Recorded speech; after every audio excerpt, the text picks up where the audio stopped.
Hello student, history with Neeraj channel में आपका स्वागत है। मैं नीरज पटेल आज आप लोगों का लेक्चर नंबर 23 लेने वाला हूं। और लेक्चर नंबर 22 में मैंने आप लोगों को श्वेतांबर और दिगंबर के बारे में बात की थी। उससे पहले भागवत के सिद्धांत के बारे में बात की थी।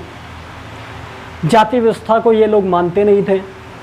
भाग्यवाद के सिद्धांत की बात की जाए तो भाग्यवाद के सिद्धांत में बोला गया है जैन धर्म में कि जो है भाग्य अपना व्यक्ति स्वयं रचता है, ना कि कोई देवी देवता के द्वारा रचा जाता है।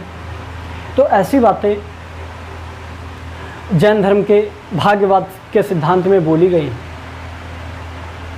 जाति व्यवस्था को ये लोग नहीं मानते हैं। ब्राह्मण के प्रभुत्व को भी नकारा गया है।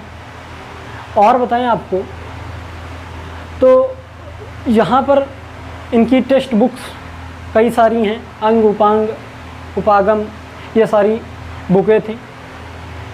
और उसके बाद जो है पहला तो आपका श्वेतांबर और दूसरा दिगंबर दो संप्रदाय थे। मैंने इन सारी चीज़ों के बारे में पिछली लेक्चर में मैंने बताया है, लेकिन आपको एक बार फिर से रिकॉल कर देते हैं कि जो श्वेतांबर था, श्वेतांबर में जो है आपका पार्श्वनाथ के अनुयायी थे। और अगर दिगंबर की बात की जाए तो महावीर स्वामी के अनुयायी थे। श्वेतांबर में स्थूलभद्र जो थे, स्थूलभद्र ये नेतृत्व कर रहे थे श्वेतांबर संप्रदाय का। और अगर दिगंबर की बात की जाए तो भद्रबाहु नेतृत्व कर रहे थे।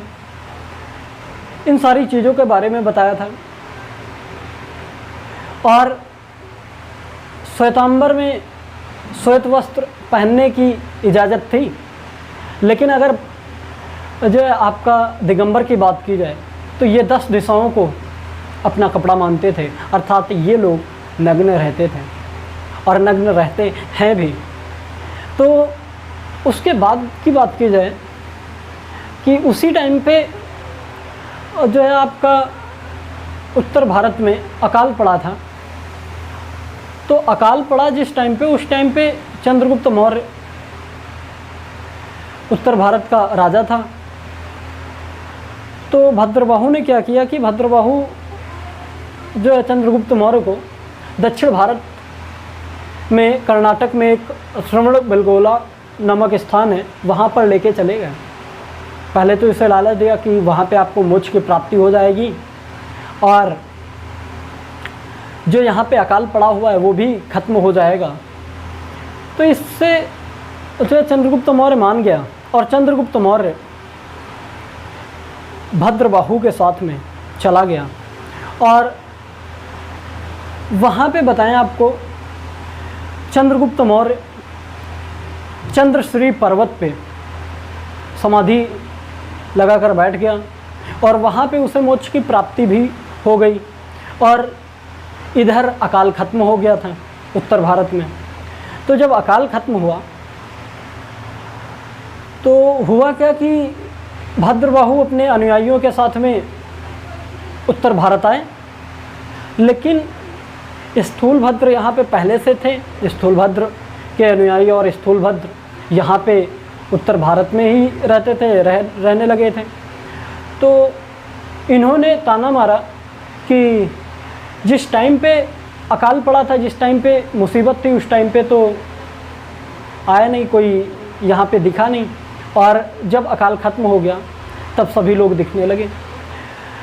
ये बातें सुनकर भद्रबाहु यहाँ से फिर से चले गए आपका दक्षिण भारत की ओर, कर्नाटक, और वहीं श्रवणबेलगोला में रहने लगे। उसके बाद में कभी वापस नहीं आए। तो ये सारी बातें पिछले लेक्चर में मैंने आप लोगों को बताया था। उसके बाद अगर बात की जाए तो जैन धर्म की 2 संगीतियाँ अर्थात 2 काउंसिल या 2 सम्मेलन बुलाए गए। पहले सम्मेलन की बात की जाए तो 300 BC में जो है पहला सम्मेलन, वो भी पाटलिपुत्र में स्थूलभद्र इस टाइम पे इसका नेतृत्व कर रहे थे। जो 300 बीसी में हुआ, इसका नेतृत्व स्थूलभद्र कर रहे थे। और अगर पूछा जाए कहाँ पे हुआ तो पाटलिपुत्र में।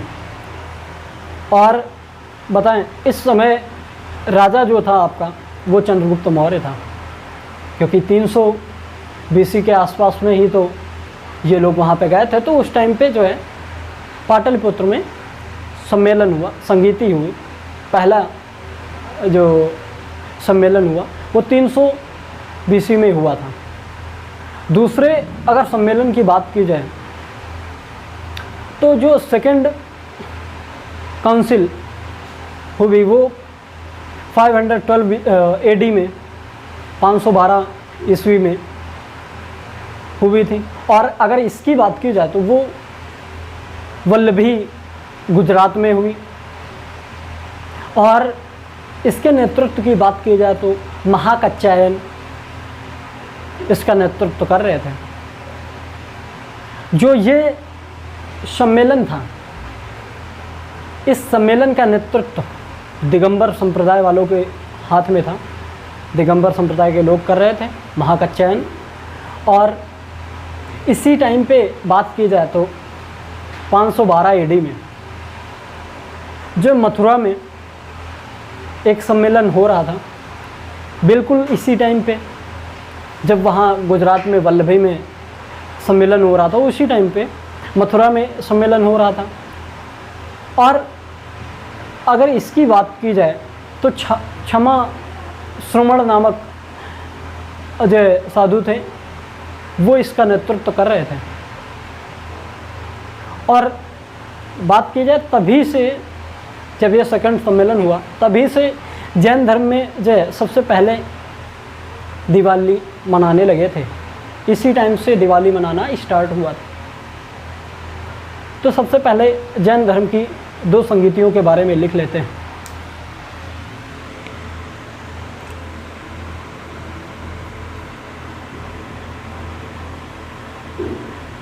टू काउंसिल अर्थात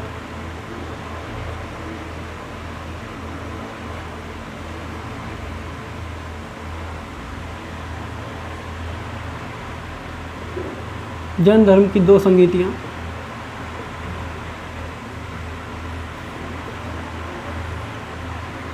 या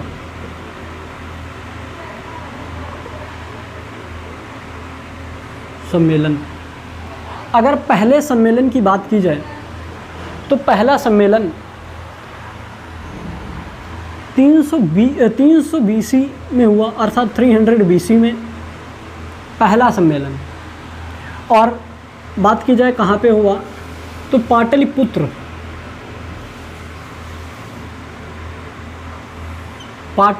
में पहला सम्मेलन हुआ। और अगर इसका नेतृत्व की बात की जाए तो कौन कर रहा था वो आपको बताएं, जो है आपका स्थूलभद्र इसका नेतृत्व कर रहे थे।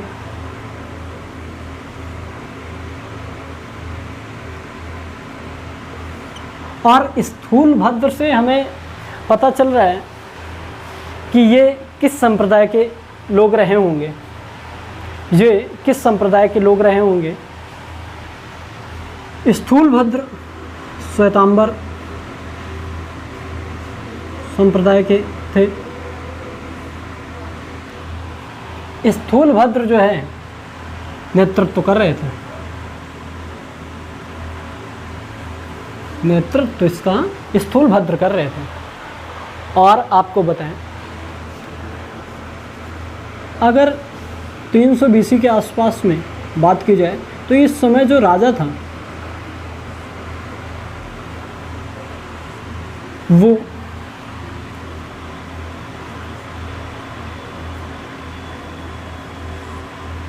चंद्रगुप्त मौर्य था। दूसरे की बात की जाए तो 512 एडी अर्थात 512 एडी 512 ईस्वी में आपका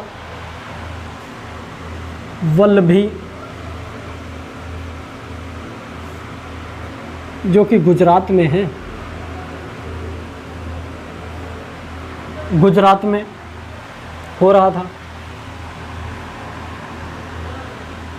और अगर इसके नेतृत्व की बात की जाए, वल्लभी गुजरात में, इसका नेतृत्व महाकच्छायन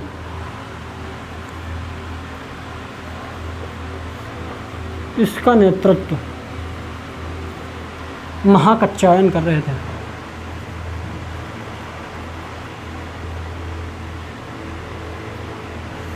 महाकच्छायन कर रहे थे। और आपको बताएं,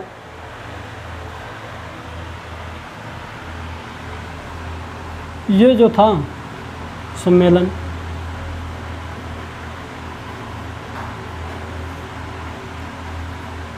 दिगंबर संप्रदाय वालों का था।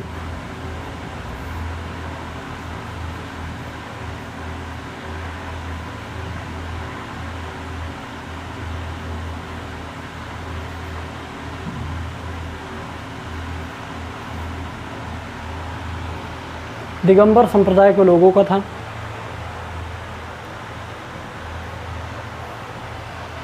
आपको बताएं, इसी टाइम पे एक दूसरा सम्मेलन हो रहा था, लेकिन दूसरे सम्मेलन को लिखने से पहले इसे नोट डाउन करें।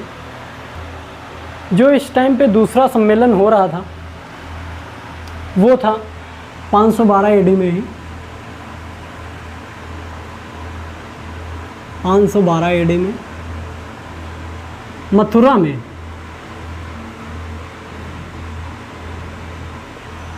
मथुरा में हो रहा था। और आपको बताएं, अगर इसके नेतृत्व की बात की जाए तो क्षमा श्रवण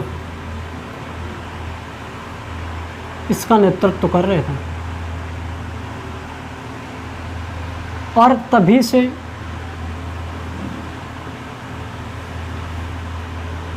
जैन धर्म के लोग सबसे पहले दीपावली मनाने लगे थे।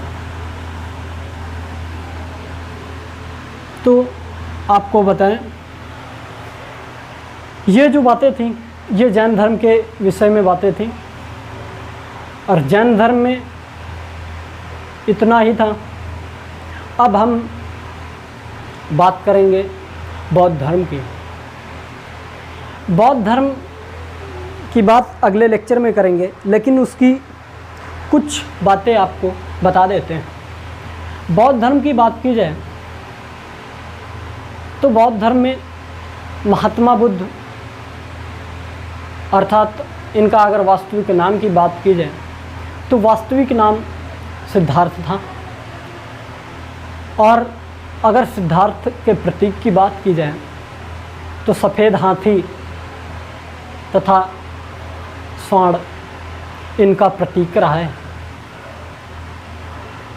अगर बुद्ध के जन्म की बात, अर्थात सिद्धार्थ के जन्म की बात की जाए तो सिद्धार्थ का जन्म 563 बीसी, 563 बीसी या 567 बीसी के आसपास में माना जाता है। और अगर बात की जाए, इनका जन्म लुम्बिनी वन में नेपाल में हुआ था। तो जो एक गांव का नाम है रुमिनदेई, रुमिनदेई गांव था नेपाल, यहाँ पे इनका जन्म ननिहाल में हुआ था। हुआ क्या, इनकी माँ जा रही थी ननिहाल और रास्ते में प्रसव पीड़ा हुई इनको, इनकी माता को प्रसव पीड़ा हुई और वहीं पे रुमिनदेई नामक गांव में इनका जन्म हुआ। तो इसलिए बोल देते हैं कि लुम्बिनी वन में इनका जो जन्म हुआ वो लुम्बिनी वन में माना जाता है। अगर इनकी माता की बात की जाए तो माता का नाम महामाया और कुछ लोग माया देवी भी बोलते हैं।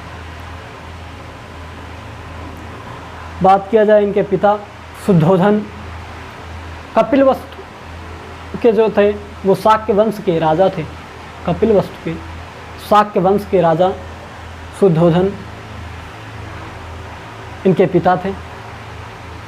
कपिलवस्तु की बात की जाए तो उत्तर प्रदेश और नेपाल की जो सीमा है उससे लगता है।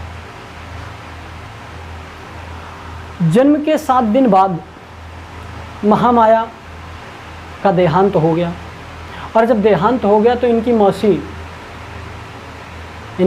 मौसी इनकी सौतेली माँ बन गई,